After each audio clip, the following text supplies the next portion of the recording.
तो हेलो दोस्तों, आप सभी का स्वागत है आज की इस नए वीडियो में नए टॉपिक के साथ। तो चलिए अब हम लोग इस प्रकार से पाचन एवं अवशोषण जो चैप्टर है इसके अंतर्गत पाचन तंत्र और शोषण को समझ चुके हैं। पाचन तंत्र और अवशोषण को अलग अलग दो क्लास में समझ चुके हैं। आज की इस क्लास में जो पाचन तंत्र है उसके अंतर्गत आने वाले जो विकार है, कौन कौन से विकार है उसको तथा उसके जो अनियमितताएं हैं इसको हम लोग बड़ी आसानी से क्लियर करने वाले हैं।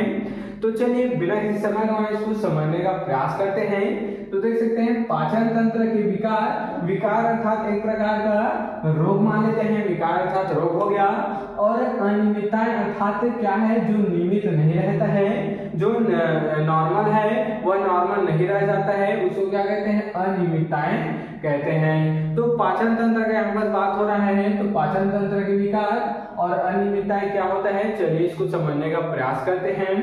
तो ये विभिन्न प्रकार की हो सकती है, जिसमें सामान्य से लेकर गंभीर बीमारियां भी शामिल है। ये जो विकार है या फिर अनियमितताएं हैं हमारे पाचन तंत्र की, हमारे पेट की, अमाशय की, वो विभिन्न प्रकार की हो सकती है, जिसमें सामान्य से लेकर गंभीर बीमारी भी शामिल है।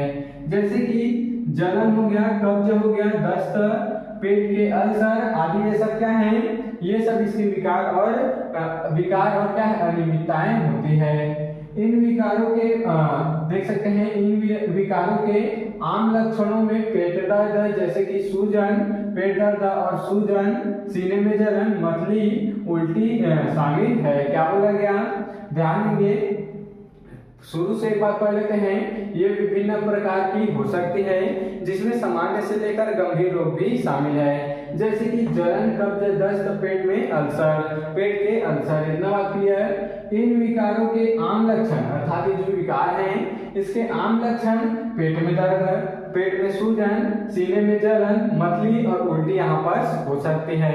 इतना बात क्लियर हुआ। चलिए अब हम लोग पाचन तंत्र के कुछ सामान्य विकार या फिर असमानता है इसको समझने का प्रयास करेंगे, या फिर अनियमितता है इसको समझने का प्रयास करेंगे। सबसे पहला पॉइंट है एसिड रिफ्लक्स। क्या बोला गया, एसिड क्या है, रिफ्लक्स। एसिड रिफ्लक्स क्या होता है, तो पेट का एसिड अन्न प्रणाली में वापस आ जाता है, जिससे सीने में जलन और अपच होता है।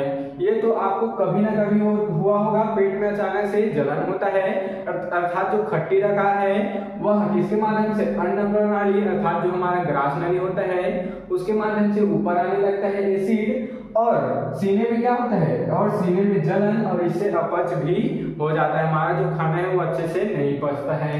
इतना बात क्लियर।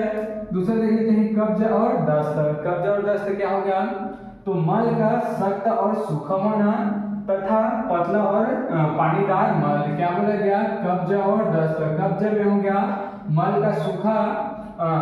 का सूखा और कैसे निकलना, सख्त होना, और जो दस्त है वह पतला और पानीदार मल होना। इतना बात क्लियर।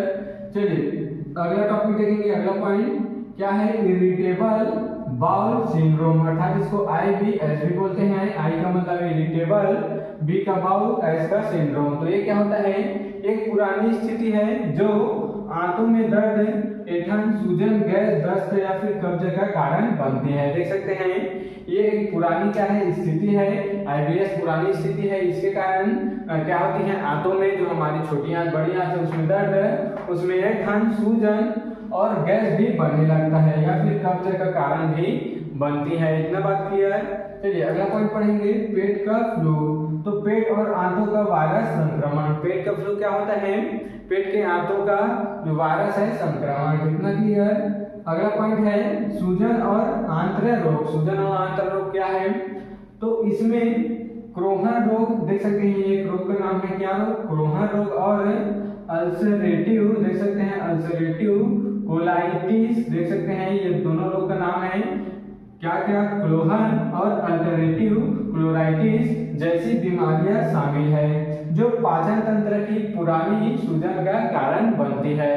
इतना बात क्लियर। चलिए लास्ट में आपस पॉइंट देखेंगे इसके विकार का, पाचन तंत्र के विकार का। तो पेट का अल्सर। पेट का अल्सर क्या है, पेट की अंदरूनी परत में खुले घाव देख सकते हैं। इसके अंतर्गत क्या आता है, पेट के अल्सर के अंतर्गत पेट की जो अंदरूनी परत होती है जो हमको दिखाई देती है, अंदर वाली जो परत होती है उसमें खुले घाव हो जाते हैं। इतना बात क्लियर। तो चलिए इस प्रकार से हम लोग आज की इस कार्य टॉपिक में पाचन एवं अवशोषण के अंतर्गत इसके विकार और अनियमितताएं को समझ चुके हैं। तो आप इसके स्क्रीनशॉट यहाँ पर ले सकते हैं।